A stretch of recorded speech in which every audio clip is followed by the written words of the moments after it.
Kevin Bowen here. Don't forget to listen to The Fan now on 93.5 or 107.5 FM, and check out our latest coverage online at 1075thefan.com.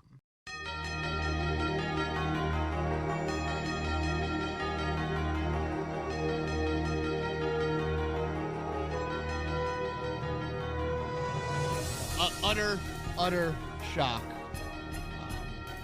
Andrew Luck retirement level shock. NFL games, I guess, you expect the unexpected, the Hollywood script. Hell, we saw it on Sunday Night Football. The NFL is king, and it's why we love it. But absolutely stunned by that result yesterday, and the Colts season comes to an end 25 to, or was it 26 to 11, maybe? Yeah.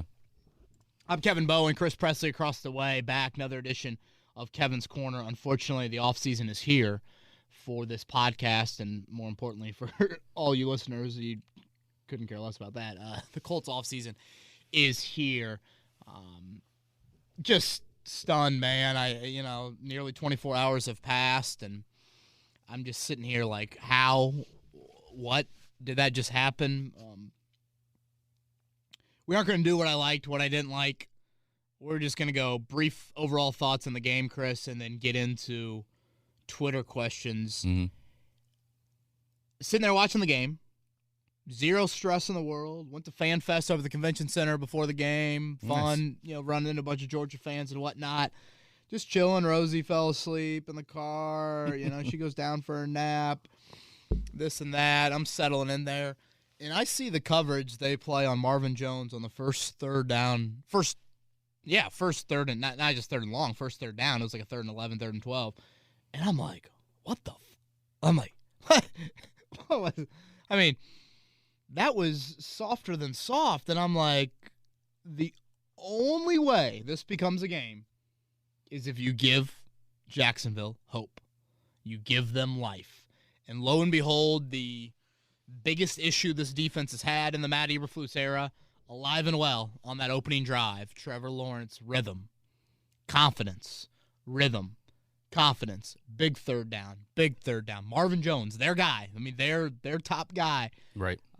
Making big catch after big catch. And when that drive finished off, I'm thinking to myself, oh, wow, that just set the tone for maybe this to be, I'm not paying attention to other games for seeding purposes in the 3 o'clock hour.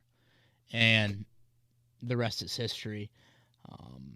To me, it's the most embarrassing loss in franchise history, Chris.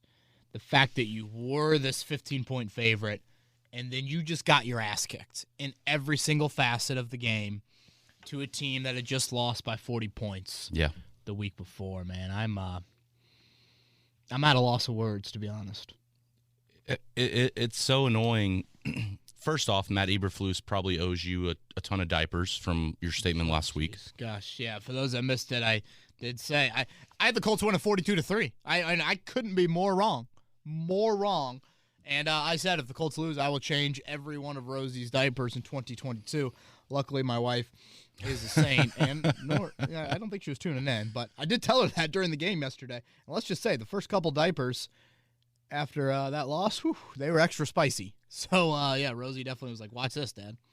It's just, you put up an article, again, as you guys all do. You follow Kevin on Twitter. You put up how many different quarterbacks have had record games against the Colts. I mean, it was almost hilarious. In my head, I'm like, wow, he's playing as good as Gardner Minshew.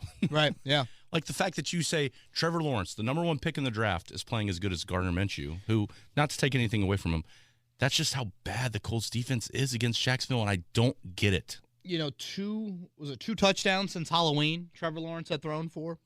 I mean, hell, his first incompletion yesterday, Chris, was midway through the second quarter. I mean, a third of the game passed. And it was a dime. Right. That was a great ball down the sideline, and you could argue that was a drop. And, I watched that game and think to myself, Jacksonville's thoroughly beating down the Colts, and yet they still look like Jacksonville in so many facets. Mm-hmm. They coached scared. They didn't go for, the 4th and 1s, 4th and 2s. They kicked a bunch of field goals. Right. They had drops, important drops. Wide receiver false start. Fumble luck didn't go their way. I mean, the ball kind of bounced the Colts' way on a couple of those fumbles as well. Man, and your greatest strength letting you down, the offensive line. Supposedly, your greatest strength. Taylor, 18 yards on 8 carries in the first half. Obviously, get nothing going there. And then we've talked about it all season long. The passing offense there was a blanket being put over it by other areas, by Jonathan Taylor, by Darius Leonard's fumbles. It was there, though. And that blanket got pulled out just a little bit against the Raiders, so more people started to see it. And then you just pantsed it on Sunday in that loss. The interception by Wentz, absolutely horrific. A 1st and 10. Way too many times this season they've had those 1st and 10 just like big. There's no business needing to make. I mean, still a 2-possession game. Just eat it. Right. No need to make that throw. And my worry here, and obviously we'll get into Wentz more, is, Chris, the Arizona game, a hell of a play. Outside of that, more often than not, in those moments, he's folded. And think about those moments. He hasn't even experienced the playoffs yet. 9 snaps. That's it in his career. Like, he hasn't even been to the peak of the pressure mountain in the NFL. So if he's acting like that in these games, what is he going to be like in one-and-done football? The 3rd and 20 missed to Pittman. Pittman gets his hands on it. Probably should have caught that ball. But I go back to that 2nd and 20, where there was a clean enough pocket early on. In 2nd and 20, your mindset is chip away. Yeah, just get some yards. Right, nothing crazy there. And he's got Pascal down the seam that goes for an easy 10 or 15, probably a lot more than that, in just the recognition. Yeah. Like, I've watched Carson Wentz play football this year, Chris, and while physically I worry about his fundamentals, I'm more worried about him mentally. That's fair. Recognizing things. Is that scar tissue in Philly just hard to truly get away? Because at the end of the day, you strap on the helmet and you take off the red jersey, and it's football. Like, that I think is concerning to me. And I just didn't love T.Y. Hilton laughing on the bench late. I didn't love Darius Leonard clapping after he gets that personal foul penalty. Yeah. The Kenny Moore I've seen the last 2 weeks of the year, the Kenny Moore that I think has been kidnapped. I'm like, who? Who is that guy? That's not the Kenny Moore I know. Buckner obviously banged up, but yeah, Wednesday's going to be a tough one. I actually probably will not watch Hard Knocks on Wednesday. Yeah, I'm curious to see how in-depth they go. I think it'll be more somber than, like, angry. I tend to think it'll be like that. But we'll obviously have to see how it plays out. Chris, again, I'm just at a loss. The contract extensions for that.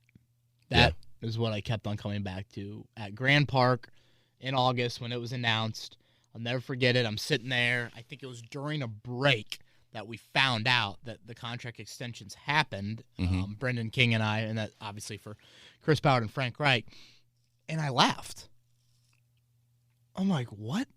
5-year extension, whatever they were? Like, for what? I mean, in no way, shape, or form did either of those resumes indicate that you needed to hand them that. And now my worry is this: does that creep into decision making? Well, here's the thing. Also, we're recording this at 11:20 right now, a.m. Monday morning. After all the GM and coaching fires this morning, it's not like you're going to go get anybody else, right? So, yeah, I would agree with that. There's so much turnover right now, like it's Black Monday in the NFL. Other than trying to get Flores or hopefully Zimmer, maybe, possibly. I mean, yeah, where do we go? Chris, what's also frustrating, it's easy division, extra playoff spot, 2 interim coaches to end the year that you're facing. Yeah. You're favored by a combined, 23 points, 7.5 and 15.5. Like, you couldn't have had it more on a platter for you. And it just sucks as I feel for fans out there. You're going to watch wildcard football Saturday, Sunday, Monday. And for so long, we thought it was going to happen. It was a layup to happen. And here you are. The season is a failure. And it's a failure for multiple reasons. The first being the biggest question that we had entering this year: is Carson Wentz the answer? To me, it is a no. But the bigger question is, or the bigger issue with that is, it's left unanswered. It's definitely not a yes, but I can at least listen to people say it's not 100% a no. Mm-hmm. That means you're in quarterback purgatory. Well, you don't have a first-round pick. And a lot of people would say you're financially obligated to Wentz for another year. So does that delay it? Do you get to 2023 and then say, all right, we're done with Wentz? Well, now Jonathan Taylor's at the end of his rookie deal. Now DeForest Buckner's 1 year closer to 30. Now Darius Leonard's 1 year closer to 30. You know, you're starting to get into those sorts of things. And then obviously it's a failure just from the standpoint of missing the playoffs and finishing 8th in the AFC. You know, that is an average. You couldn't be more average than that. So right. I think that's where you fall into the failure of a season of the trifecta of no answer on Wentz, miss the playoffs, no first-round pick was the worst-case scenario. And lo and behold, on January 10th, here we are. And it's tough, and we're going to have all offseason to talk about these types of things. One last time, let's just go back to the game itself. What are your overall thoughts on the game? Yeah, I don't want to hit on it too long, Chris. Again, I thought the start set the tone.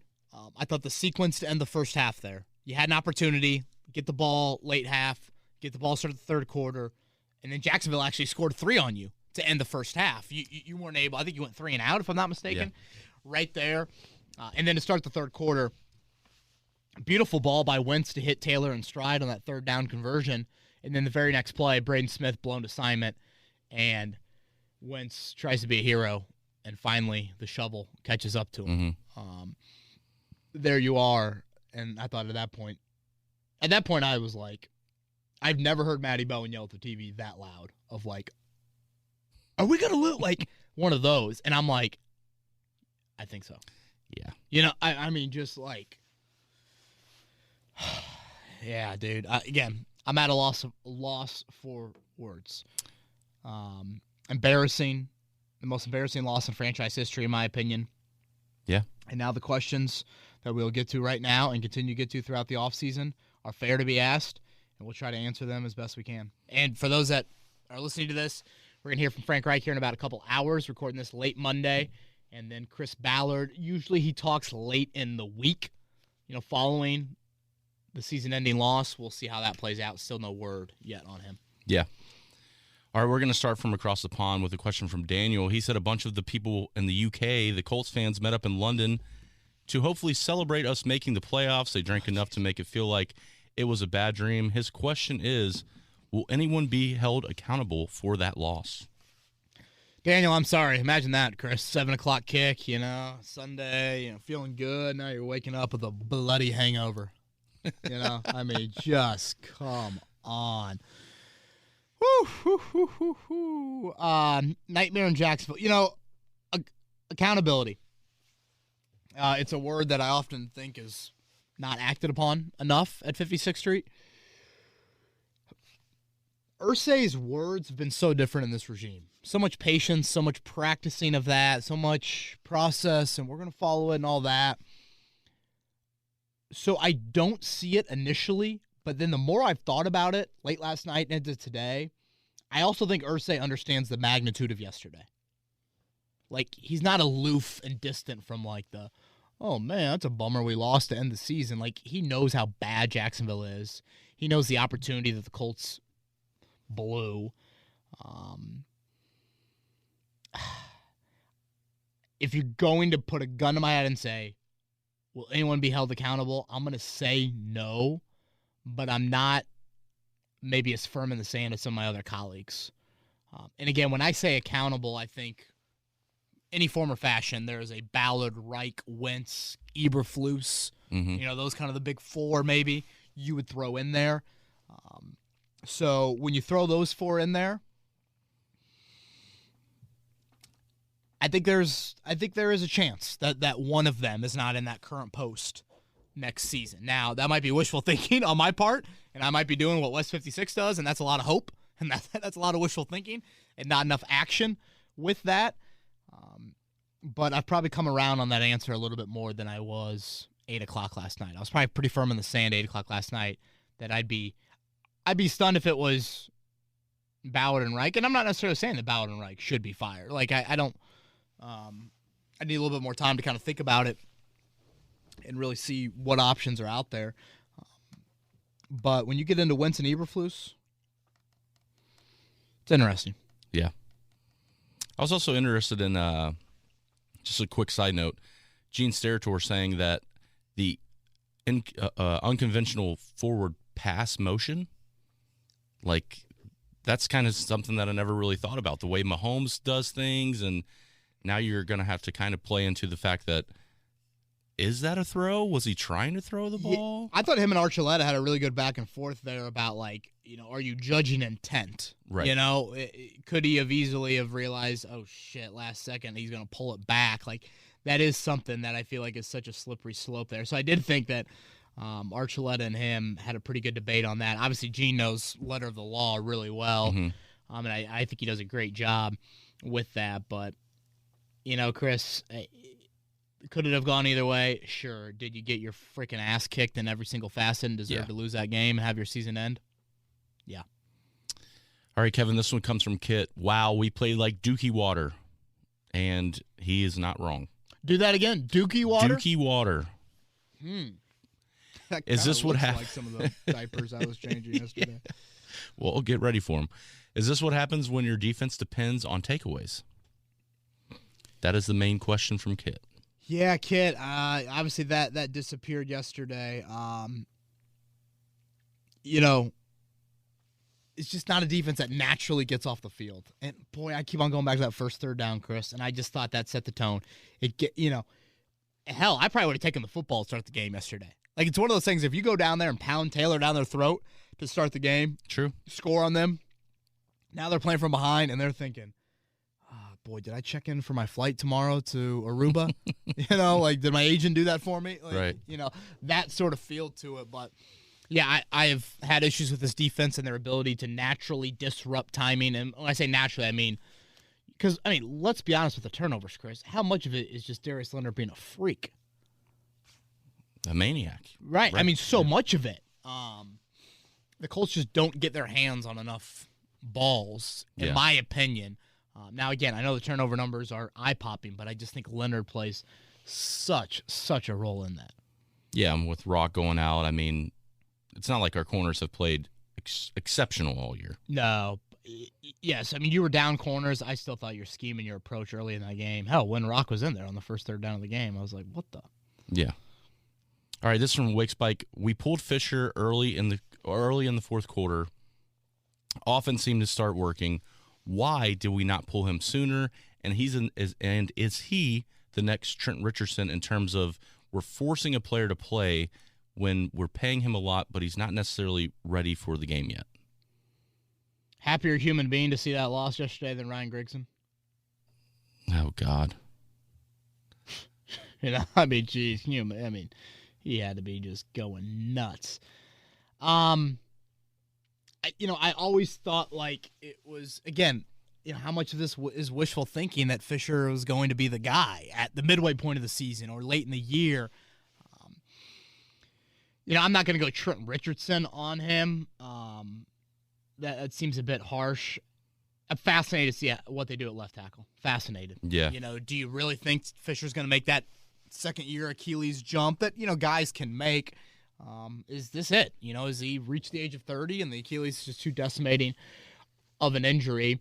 And obviously the Charles Leno safe pick looks a whole lot better than where you're at right now with Fisher. I don't think I was as much like, you got to sign Leno and not Fisher camp. I keep on coming back to the mistakes in past drafts of not having anyone else in-house that you would feel comfortable with when the Costanzo retirement happened. And then, kind of in scramble mode. Next one comes from Conroy. Honestly, what in the hell is it with us playing in Jacksonville that has this organization so shook? It is the Jags. Man. Dude, you see that Jumbotron video yesterday of the Jags fan? No. Okay, so they do a little trivia with what looks like a nice, innocent Jag fan woman. Okay. So whatever, On this date in 2003, this Jags player ran for, 150 yards against the Colts. Says Maurice Jones-Drew, Fred Taylor, yeah. blah, blah, blah. And she literally goes, C, fire Trent Baalke. Oh, no. Live, Jumbotron, top 3 funniest things I've ever seen on the Jumbotron. And I mean, little smile, I mean, just like perfect. Like you couldn't pay an actor or actress in this case more money. And I'm just thinking there, like, you lost to that. I mean, I tweeted out some clown pictures after the game. Like, you know, I don't know. I don't believe in curses, but there might be one there. That's just nuts. And I know Pat McAfee on his Twitter tried to buffer it a little bit and say, well, one was in London, but 2014. Dude. And you know, I was trying to – so many people ask me, and certainly did it last week, why can't the Colts win down there? The one constant, well, I guess 2 constants, has been they turn the ball over. Mm-hmm. I believe yesterday was 2 turnovers and all 6 losses in Jacksonville. So there is one. And then the other is their D-line has whipped your O-line in virtually every single one of these matchups.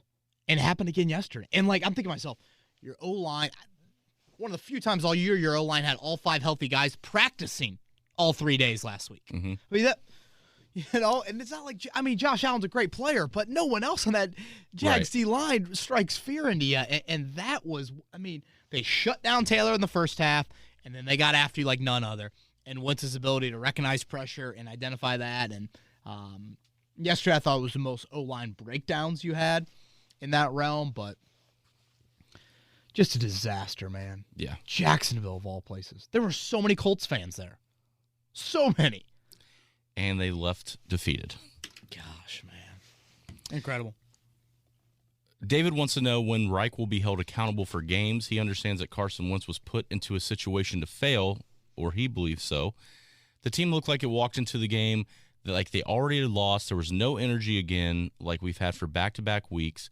You have 7 Pro Bowlers going against a 2-win Jags team, and they had to have known that the Jags were coming from blood. Terrible loss for the Colts. You know, with Reich, Chris, I've always wondered, is there too much on his plate and the entire plate doesn't get the attention it deserves? And again, by that I mean he is the head football coach. Right. And to be a play caller in the NFL, that is a whole enough to be put on one plate. Mm-hmm. And I'm worried about, does he miss things? Does he miss player body language? Does he miss how your assistants coach within a game or coach at practice?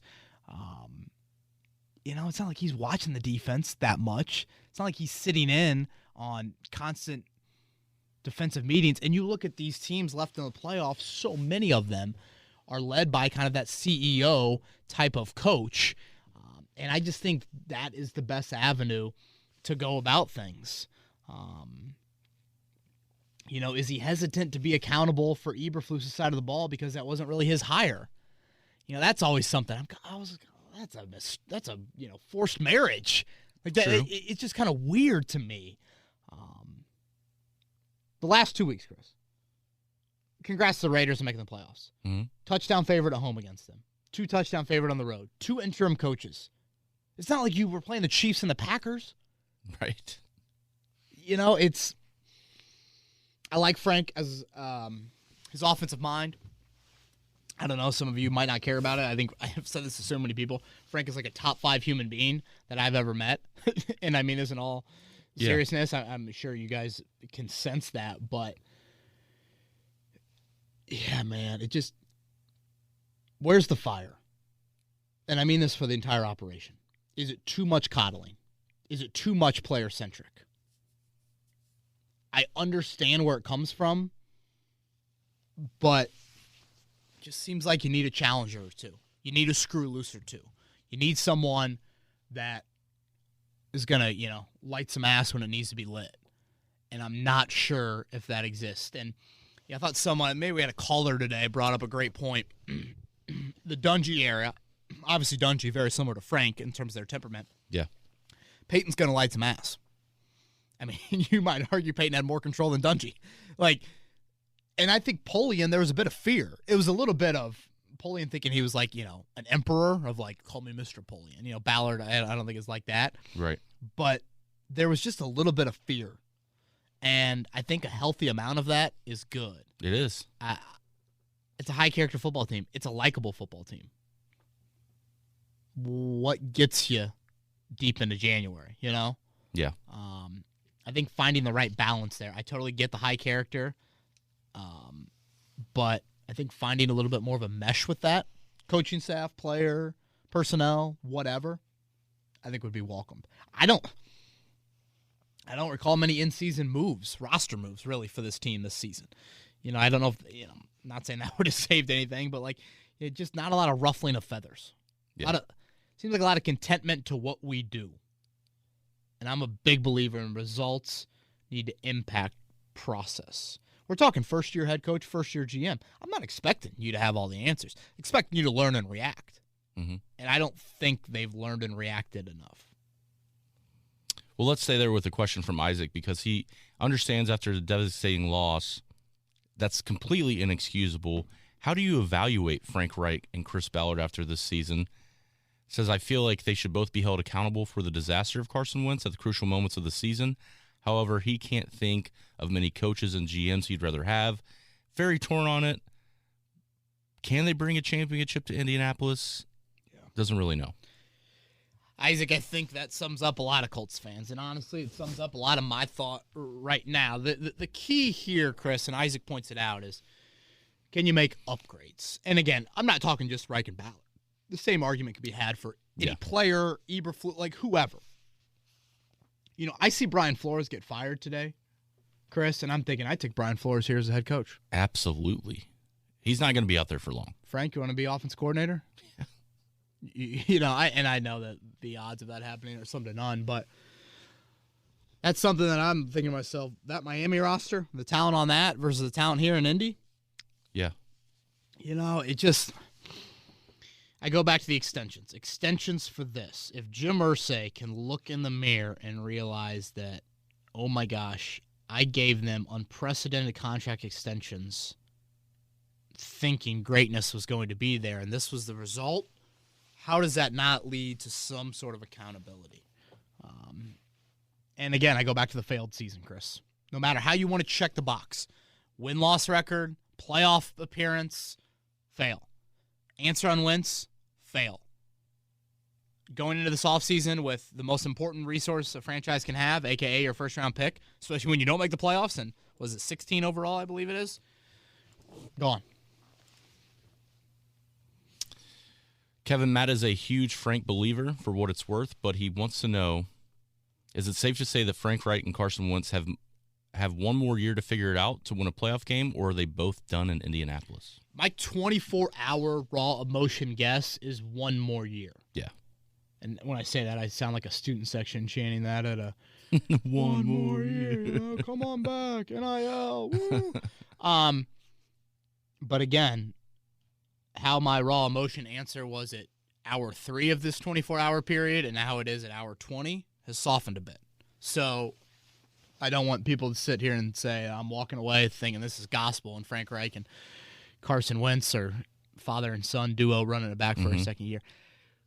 Speaking of father-son duo, Chris, what I would do, and this might sound creepy, this might sound weird, if I were Jim Irsay, you know, a week or two goes by, I'd bring Frank into my office. I'd hook him up to a lie detector test. I know, sounds weird. And I'd play back his press conference from yesterday afternoon, and in particular his answers about Carson Wentz. And I'd say, Frank, walk me through the honesty.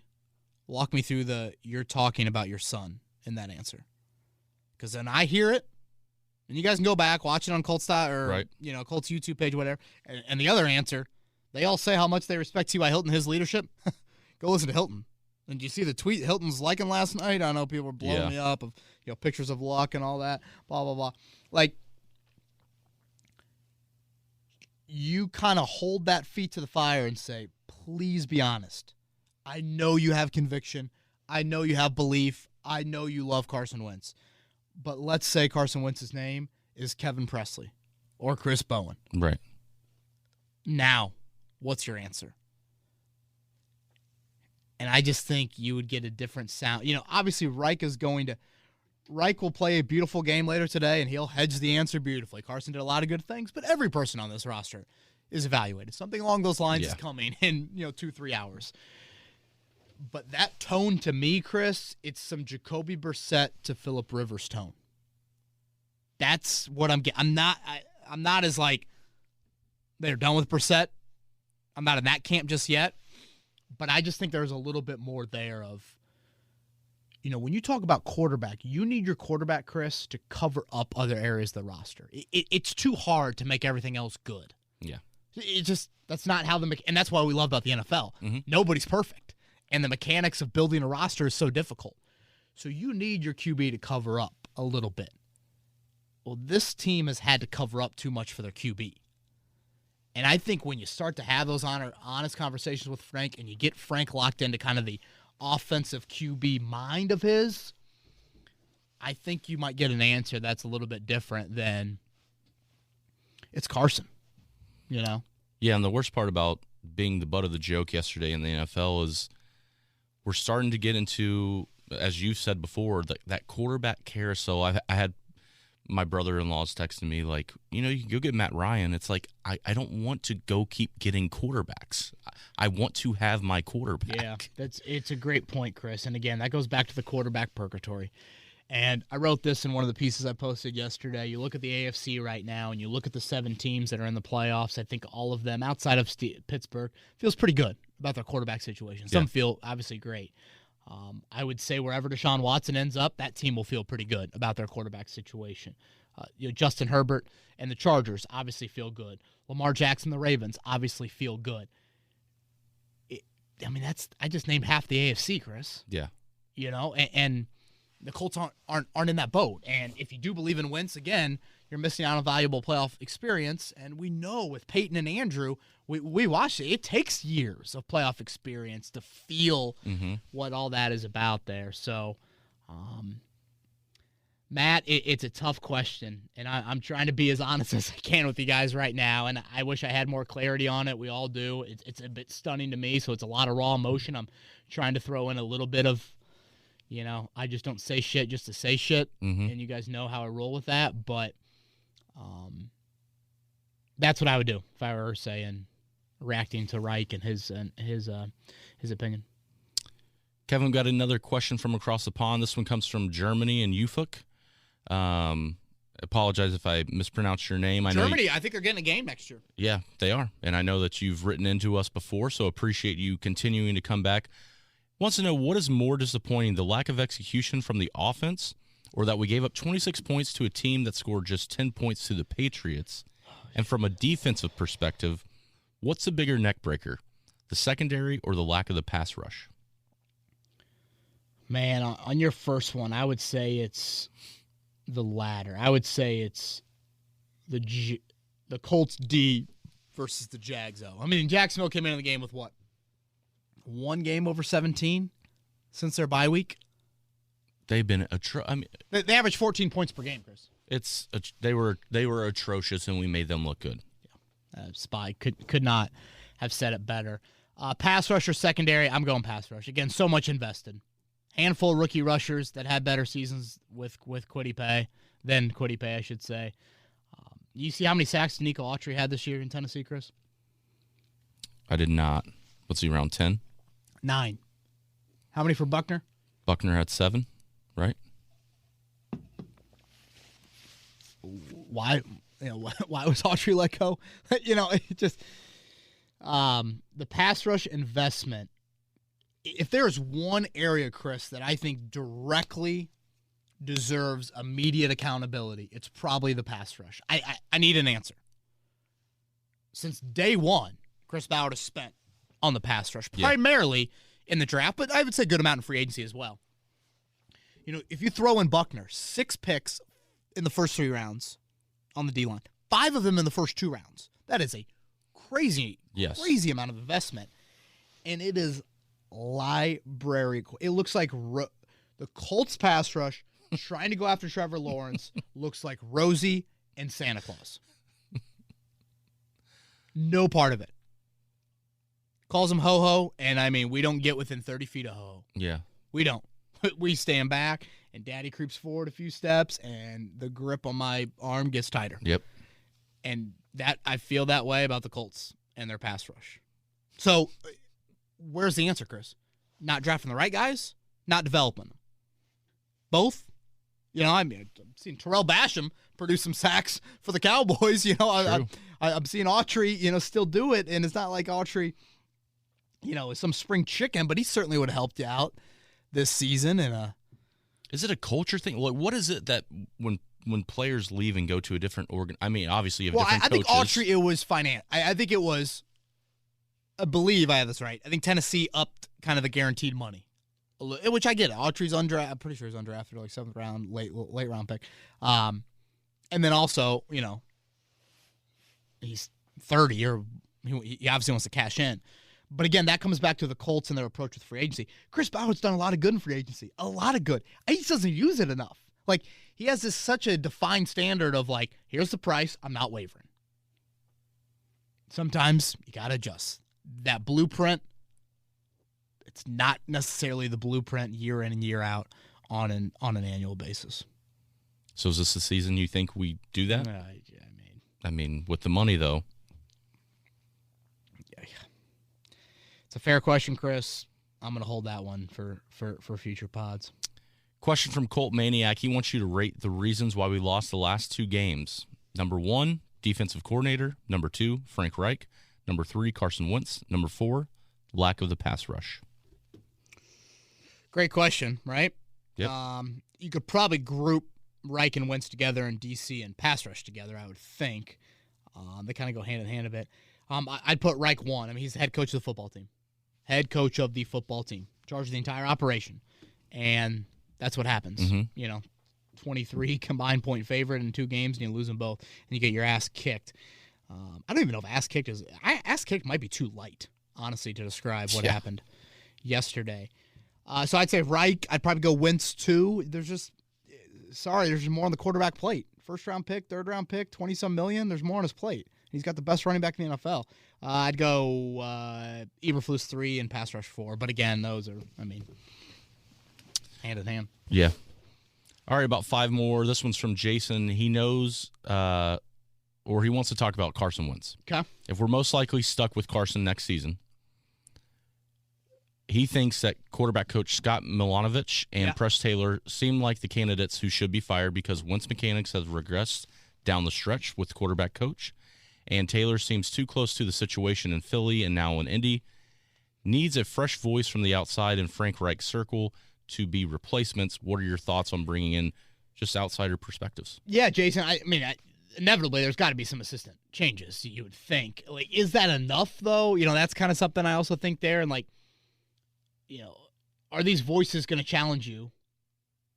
You know, I'd like to think Frank and Chris, and I do think this, they create a culture to where they want challenging voices and, like, they're open. They aren't defiant and, like, they aren't listening to that. But I just think naturally when you have a Reich-Wentz relationship, you are a little bit hesitant to maybe, you know, truly speak and express your full opinion. I mean, we've all been there. Like, you know, your boss is like, all right, what do you think about this person? Right. Well, you know, not trying to be mean here, but, you know, like, to me, that's just, like, not enough. The whole Wentz, you know, part of me sits here and thinks this, Chris. What about a full training camp for Wentz? What about improved wideout and tight end play? Personnel, I should say, over play. Well, both. But then I'm like, wait, they don't have the resources to go out there and spend huge at wideout or tight end. And, like, you know, as much as I sit here and think, okay, what could, you know, 3 or 4 weeks of Wentz practice do? I just watched him taper off like his dip this season when he got healthier and the schedule got easier. I'm like, so you're going to have to make a difficult decision. You know, if you're going to go assistant route, I guess that those are some tweaks. But again, like, are those enough? And I think it's a Reich Brady mandate down to those people below him. And I don't know, maybe you bring in those people that are going to challenge him. But Jason, I'm sorry, man. I don't have a good answer for you. Kevin, this one comes from Brian. The Colts made a point about being about relationships with extensions to Frank Reich and Chris Ballard last offseason, as we mentioned earlier in this podcast.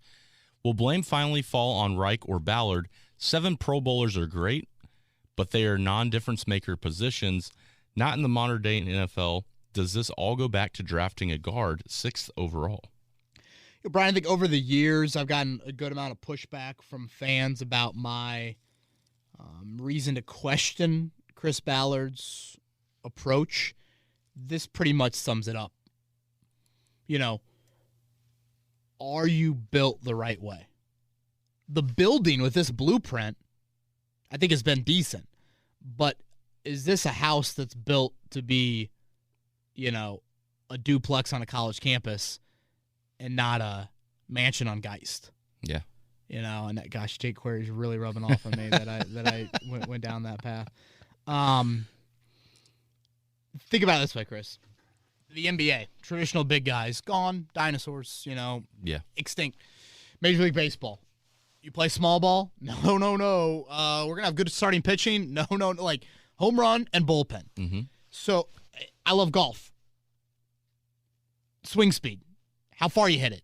Go and find it. Like, just hit it. If it goes in the rough, just go find it. And, if you hit it further than everybody else, you'll be fine. I could push back a little bit against golf, but, that would be way too boring for anyone to hear. The NFL aspect, it's such a passing league.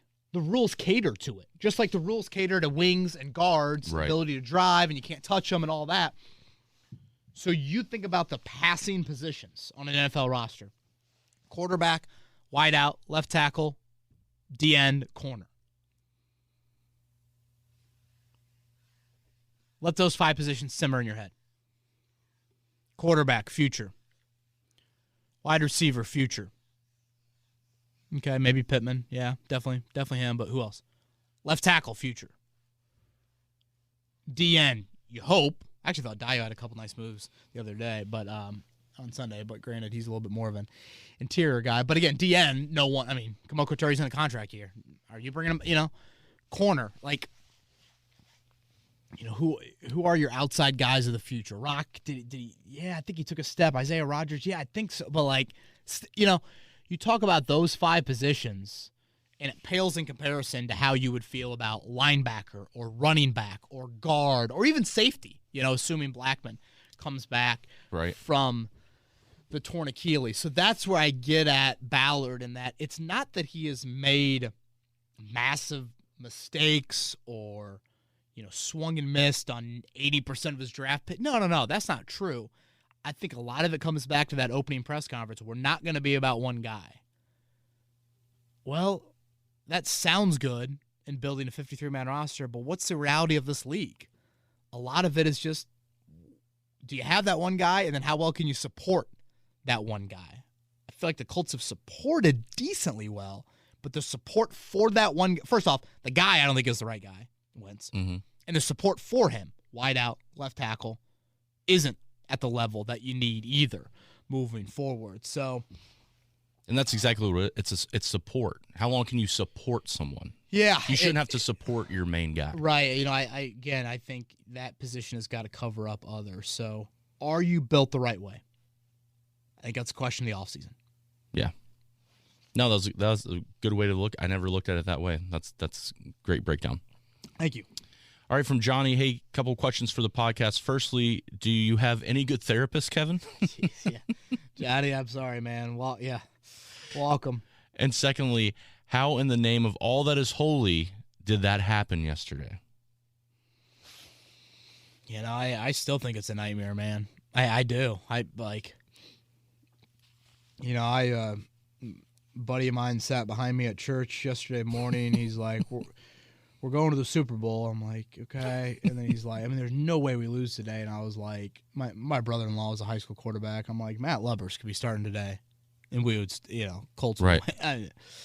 And boy, I'm like, geez, I regret those comments. The now. prayers were not strong enough. No, I don't know. Maybe Jacksonville had a few more, but yeah, man, Johnny, I don't know. I hope that I do think this is a bit of therapy for fans. If you've listened this far in, thank you. We do this podcast because you never know what the script is going to be.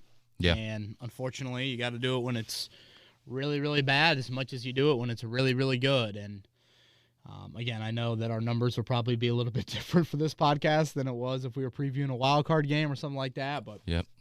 we owe it to you to keep coming with them. So we will continue to do it all off season long and field all the questions. I know some of you will tune us out. Totally understand it. You're gonna take a break or whatnot. We'll try to come up with organic and creative ways to talk about this stuff on a weekly basis. But thank you for the question, Johnny. Yeah. What do we got? 3 more? 3 more. TM wants to know, so with that catastrophic embarrassment and failure to win 2 straight games at the end of the season, 1 at home against the Raiders, obviously yesterday against Jacksonville, who is to blame and who is to answer for it? Yeah, again, a very difficult question. I am curious to see how it plays out. I'm curious. I probably am speaking a little bit more from my own thinking with this, but what about Matt Eberflus? Right. Who answers for the pass rush? I keep on coming back to that.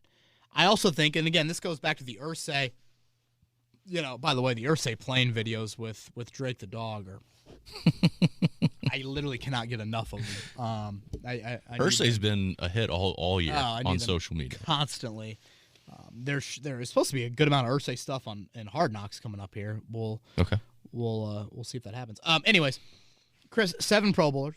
Mm-hmm. Most in the league. Easily the best running back in the NFL. Defensive Player of the Year candidate. Right. Better than average special teams. 9-8. I'm going to look up a couple quick things. Okay. As we're doing this. This kind of gets back to how you're built, Chris. We'll pull up the top rushers in the NFL this year. Jonathan Taylor, obviously, numero uno. Right. Jeez, by almost 600 yards. Nick Chubb, too. Is Nick Chubb playing this weekend? No. Joe Mixon is. Najee Harris, by the skin of his teeth, is. Right. Dalvin Cook is a no. Nope. Antonio Gibson is a no. So that is, of your top 6 rushers, 4 of them not, and Najee Harris is a, Daniel Carlson miss away from being out. Right. It just keeps on coming back to how you're built, Is that the right way? I was curious where the Colts ended up schedule strength this season. I know there's a lot of debate on that. 1, 2, got it here. 16, 15, 14, 13, 12, 11, 10. 10th in the AFC. So 10th easiest schedule in the AFC. So I think that kind of adds to the disappointment of, where you're at with how this season ended. Yeah, and I think looking back at it, we have the Cardinals, Patriots, Bills 11th wins. easiest, sorry. Either one of those could go in another way. Like, I think the Colts were pretty much primed to finish at the where they were in terms of 9-8. Yeah, I was 11-5 at the start of the year, or whatever it is, 11-5. After that start, doesn't add up. But yeah, 11-6. Yeah. All right, let's go to flipping. Please, God, tell me we won't run this back in terms of the team, the coaches, management. You take it from there. Seeing Brian Flores' name out there, I'd exhaust a whole lot of resources and get him in my building. I'd exhaust some of thinking about making a move at head coach. Mm-hmm. And I know that sounds probably a bit outlandish to some people. And I think Frank's offensive mind is brilliant. I think Frank's temperament is something that is good to have at times. I think steadiness is important, but I also think you got to blend a little bit of that. You look at the firings of Mike Zimmer, Vic Fangio, Brian Flores, all defensive coaches. Can you make an upgrade? Because that, we can talk about, are you the answer, are you not, but can you make an upgrade? Yeah. And obviously there's a lot of debate about Wentz with that. To me, I see upgrades on the defensive coordinator front. So that's where I would be going. And I keep on coming back to Flippin's question. Please tell me we won't run this back. Results impact process. I know that might not be a quote that you plaster on like a head coaching wall, but it has to. You're a first-time – Chris, if you listen to the podcast, the first time Joey Molinaro and I did this for a couple of weeks, we made changes. When you are a first-time head coach and a first-time general manager, you have to have tweaks to the operation. Bowed with free agency? None. It's been status quo. when you talk about the coordinators and you talk about kind of spicing things up there, I think I've mentioned this before in the podcast, but arguably the biggest move Brian Kelly made in getting the Notre Dame tenure to the level he got them to, about a handful of years ago, Brian Kelly fired Paul Longo, the strength and conditioning coach. Mm-hmm. Paul Longo was in Brian Kelly's wedding. You know full well, Chris, how important strength and conditioning coaches are. Just watch the game tonight. You'll see 9 of them holding back various Alabama and Georgia assistant coaches. But in all seriousness, that's a big, big hire for a college football program. Brian Kelly, decent start at Notre Dame, nothing earth-shattering, decent. How do we get higher? How do we get to a bigger level? He thought he needed some fresh blood into that key hiring role. It's kind of how I feel about the Eberflus situation.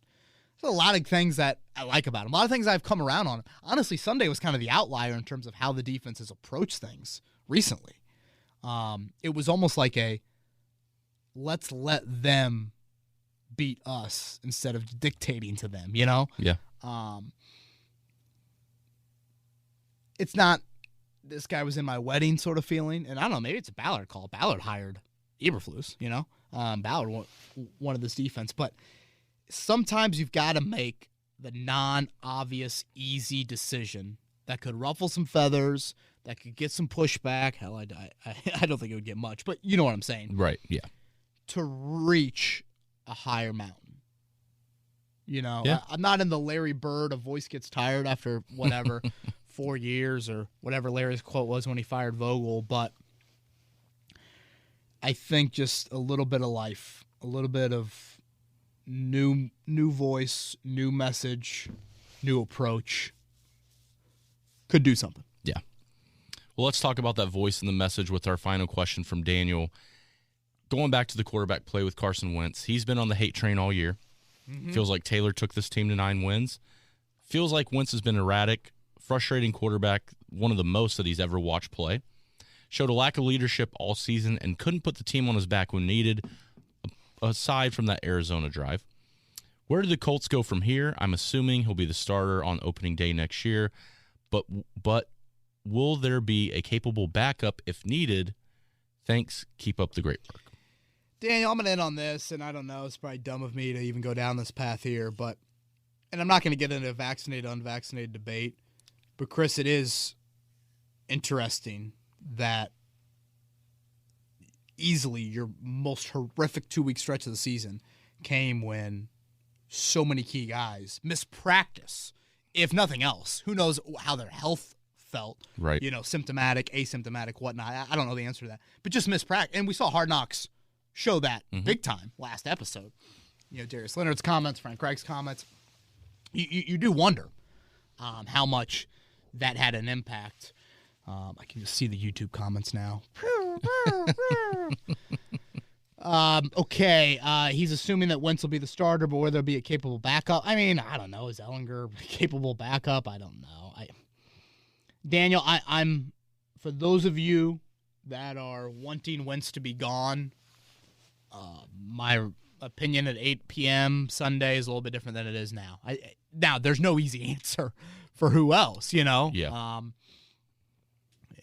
Because you don't have the first-round pick, which is such an important piece to dangle in trades, even if it's not top 10, but Russell Wilson or Rodgers or I don't know whoever else. I don't even know the other QBs that could potentially be out there. Obviously, the draft doesn't offer a whole lot. I wouldn't mind seeing a decently high pick spent on a draft pick that has some unteachable traits. Ellinger, I think, has a lot of defined kind of ceiling traits that you just kind of know where they are. I'd like a little bit more raw potential. But then again, I sit here and say that, Chris, and I'm like, that's such a long-term move. Are you throwing away 2022 if you spend your second-round pick on a quarterback that you like guy's traits? Now and you say raw potential. I mean, that's what Eason was, right? Touché. And then if how long is Frank going to be here? So they go hand in hand in terms of your offensive coordinator / head coach, and then a quarterback. So touché. I think it's a really good point. I got some Colt player interviews coming up in about 10 minutes, so alrighty. I'll wrap with this, Chris. Thank you to everyone listening. I tweeted out last night just the suddenness of an NFL season. It's just It is stunning. Suddenness is stunning when it happens. You just sit there, and I woke up today, I'm like, this is the last Monday I will drive into work recapping a game. Granted, we didn't recap much. For 9-10 months, and I hate it. I mean, I love doing what I'm doing, and I didn't expect it, and I know how much, as fans, this sucks. The NFL more than anything, in one-and-done life, you never know when that year is going to be the year when your team gets on a run. So, again, like I said earlier, I know a lot of you will probably tune us out, which is totally understandable. We are still here. We'll be here on a weekly basis. The written content will be here. The morning show, 7 to 10 a.m., we welcome your questions. The DMs are open. Phone lines are open on the airwaves as well. Chris, thank you for all your effort this year. I know at times the schedule's been, you've taken a bigger role here, which is kudos to you at our station. So thank you. Yeah, for absolutely. continuing to make this a priority. It means a lot to me. And just lastly, it's not how I thought this season would end. Did I think the Colts would bow out in round one? Yeah, probably, but not, again, ending the magnitude that it just ended. I can't watch that game yesterday and not end this podcast on a positive note or whatever. The season was a failure. It was a failure in missing the playoffs, and now your division drought running 7 years. It was a failure in that you are uncertain at quarterback now, going into your fourth season removed from Andrew Luck and that retirement, and your most important resource in a first-round pick is gone as well. So it sucks. Sorry, Colts fans. We'll be with you all off-season long. Thank you for listening to Kevin's Corner. We'll be back next week with another off-season edition of the podcast. This has been Kevin Bowen. Thank you for listening to another edition of Kevin's Corner. If you haven't already, subscribe on iTunes or Stitcher for the best Colts and Pacers coverage.